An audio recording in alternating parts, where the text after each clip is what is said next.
Hello, everyone. Thank you very much for joining us for another episode of the Think Before You Hate podcast.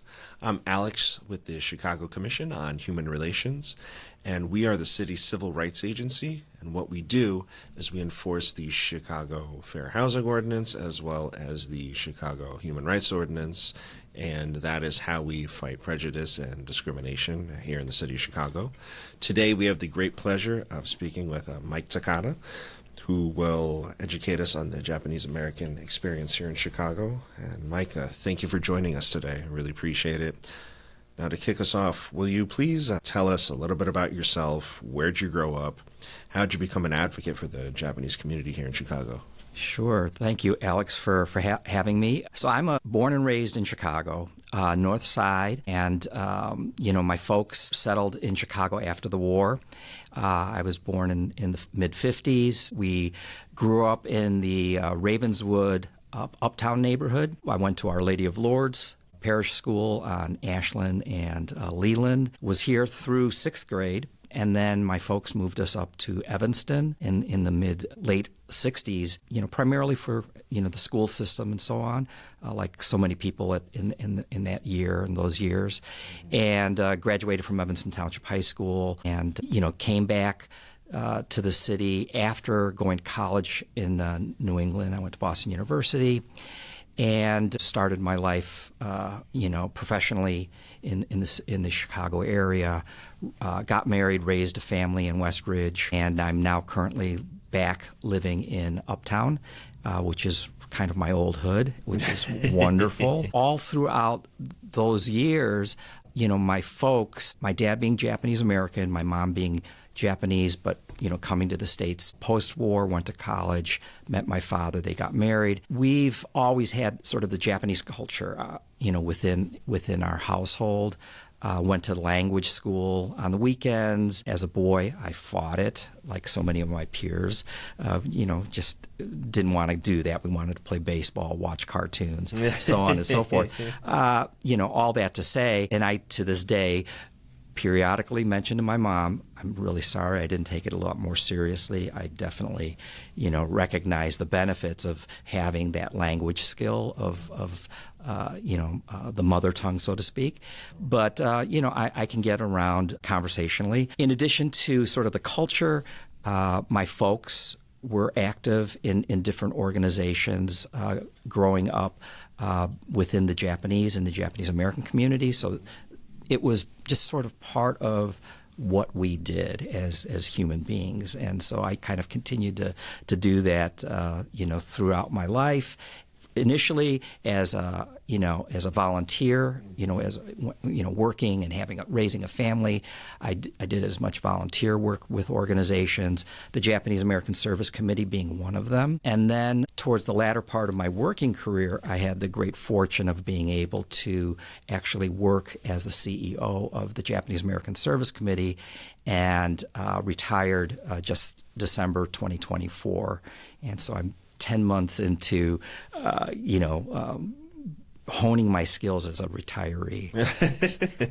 Well, congratulations on that. And now that you mentioned that you had served as a CEO, can you tell us about the Japanese American Service Committee, its mission, and what led you to serve as its CEO? Sure. So the Japanese American Service Committee was formed in the period in the latter days and immediately after World War II. It was incorporated in 1946. And its purpose at that point was to help people of Japanese American heritage resettle in the Chicagoland area as well as in the Midwest. It was a small organization at that point, but has continued to exist to this very day. I think in a nutshell, the organization guiding light is and has been to help people in need. And so initially in those first days, it was, people coming out of the incarceration experience, those individuals and families who elected or, couldn't move back to their homes of origin on the West Coast, migrated eastward, Chicago being a hub, was a natural landing spot for people to either settle or pass through. And so this organization helped those people find jobs, take care of their elders, and create community, right? And so that mission evolved into helping other people as well. So we have at the organization, there's a very strong senior services for aging adults. The programs really help individuals and those families supporting those aging adults have them live independently as long as possible. The organization has a very diverse census clientele, and so we're helping. The organization helps in that way. The other way that it assists in helping individuals is for the community itself to maintain sort of their cultural heritage, as well as welcoming those outside of the community to understand that cultural heritage and what it really meant, what the experience was. The organization has a very robust archives and collections maintained within the Legacy Center, and that has, over all of these years, brought in materials that really reflect the history, both physically as well as oral histories. That's obviously very meaningful for the individuals within the community, but also for anybody who has any interest. Yeah, makes sense. Now, the JASC was founded in the aftermath of the Japanese-American incarceration during World War II, as you just mentioned. So how did that history shape the organization's early work in Chicago, or can you expand on that?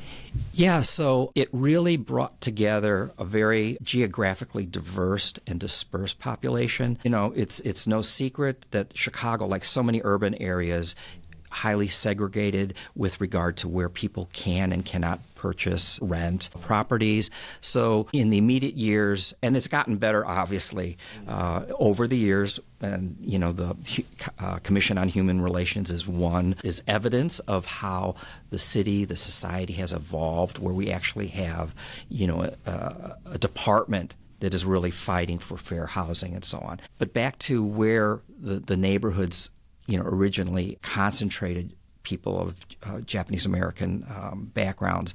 It was the Kenmore Hyde Park area, it was the Clark and Division neighborhood, and Uptown. If you had to sort of name places that you would see a concentration of Japanese people, and that really was a direct result of who was renting to these people, who was selling to these people. Those were the neighborhoods where this new immigrant population, because pre-war the census was less than 400 or so individuals identifying as being of Japanese ancestry, and that population exploded to almost 20,000 plus in the following census in 1950.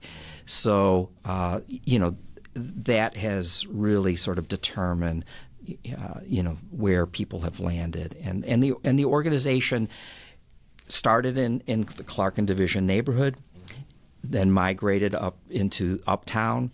And then most recently, the organization moved up into the Lincoln Square West Ridge neighborhood, 5700 North Lincoln, into a new space.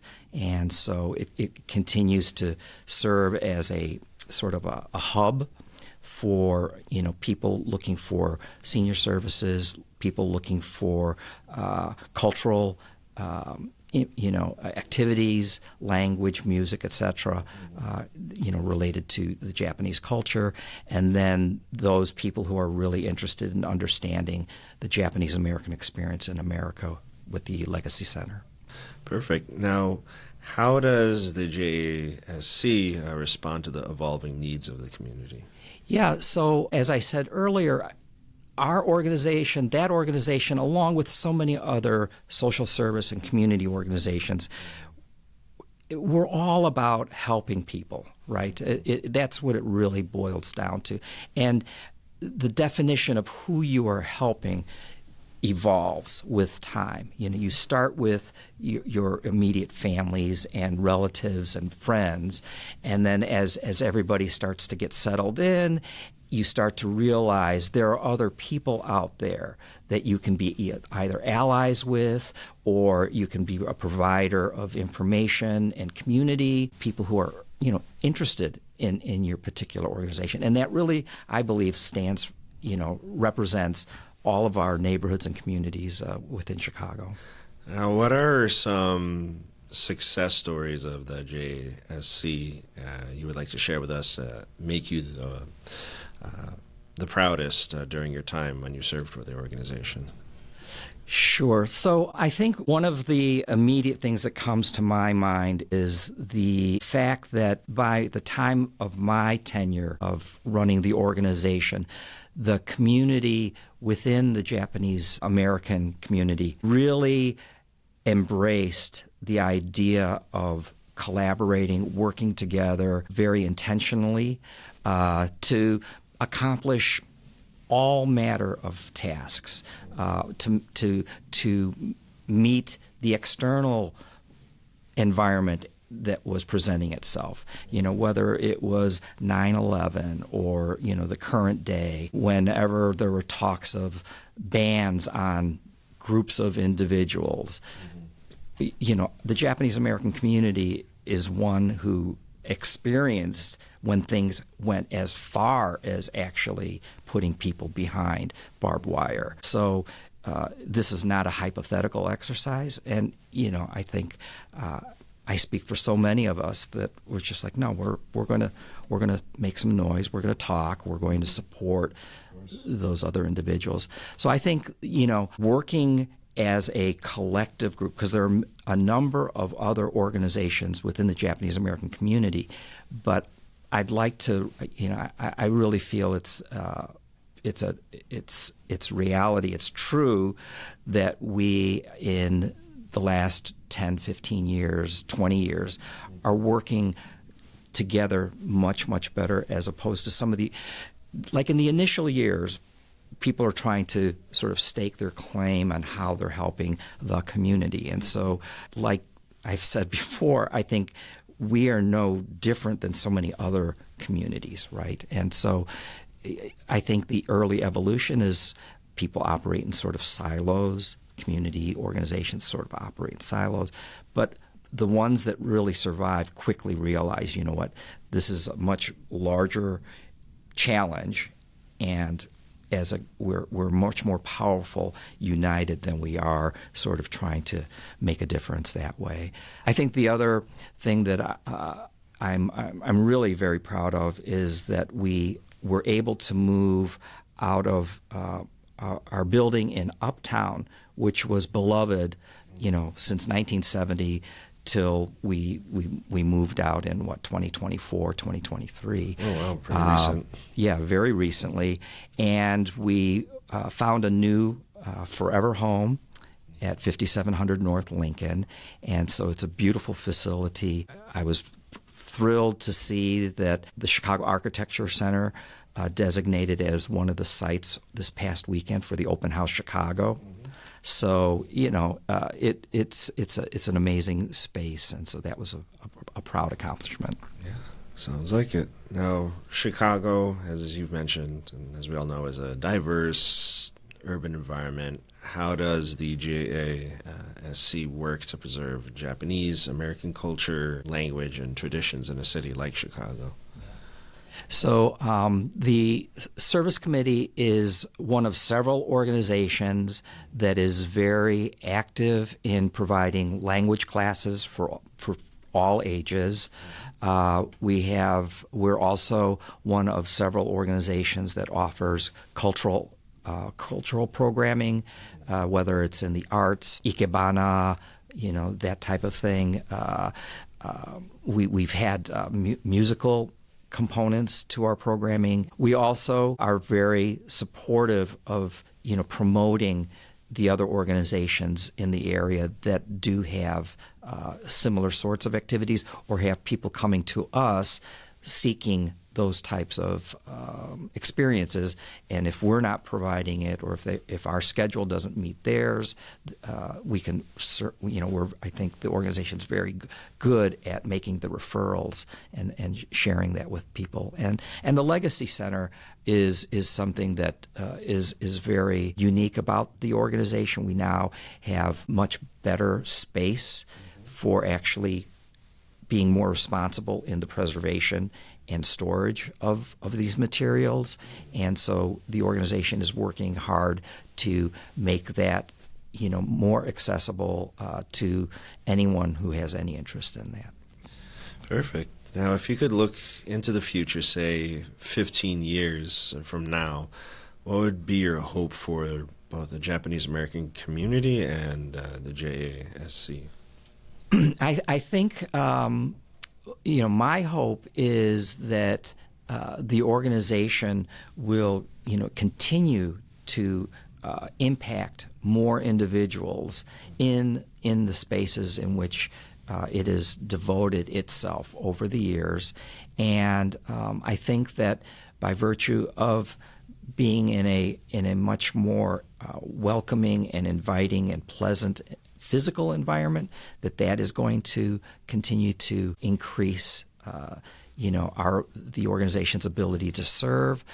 And then over the years, the organization has been able to connect with other groups and academia throughout the country, overseas. And so the organization really has become, let me ring them up and see where I can get my answers. Yes, absolutely. Now, lastly, as we're wrapping up this conversation, I'm going to ask you this question that I ask all of our guests. In your opinion, what can our listeners do in their everyday lives to combat hate and discrimination? So this is me personally speaking. I really feel that it's so important, and this is not a new idea, is to get in dialogue with other people, and particularly people who you may not historically have been in dialogue with. I think now more than ever, it's really important to connect and establish that human connection with another individual or individuals who, in your head, you may have thought, you know what, I really don't want to associate with them. And that's not easy by all means, because if it was, we wouldn't necessarily be where we are today.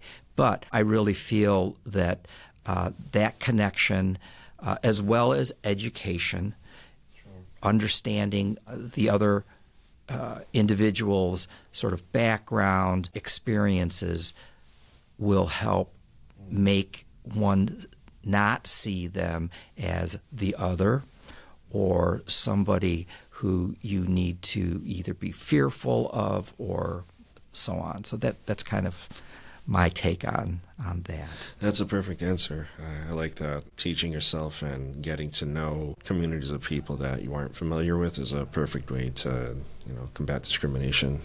Well, Mike, thank you very much for your time in discussing the Japanese American experience in Chicago with us, and we really appreciate your wisdom, and thank you for joining us today. Was there anything else that you wanted to add, or is there any social media handles that people can follow if they're interested in learning more about the JASC? Sure. So, Alex, thank you very much for having me here. This has been wonderful, a great experience for me. So for people who are interested in learning more about the Japanese American Service Committee, you can find them on at their website, jasc-chicago.org. And my age will show that I don't necessarily know our handles right off the bat, but we are active in Facebook and Instagram in particular. So that's how people can learn more about us. Perfect. Well, thanks again for joining us, and thank you to all of our listeners for joining us for another episode of Think Before You Hate. Remember, if you or anybody you know feels that they've been a victim of discrimination, please do not hesitate to contact the Chicago Commission on Human Relations at 312-744-4111. Again, that is 312-744-4111. Please follow us on our social media platforms. We're on Facebook, X, LinkedIn, Instagram, and most recently, Blue Sky. And until next time, remember, think before you hate.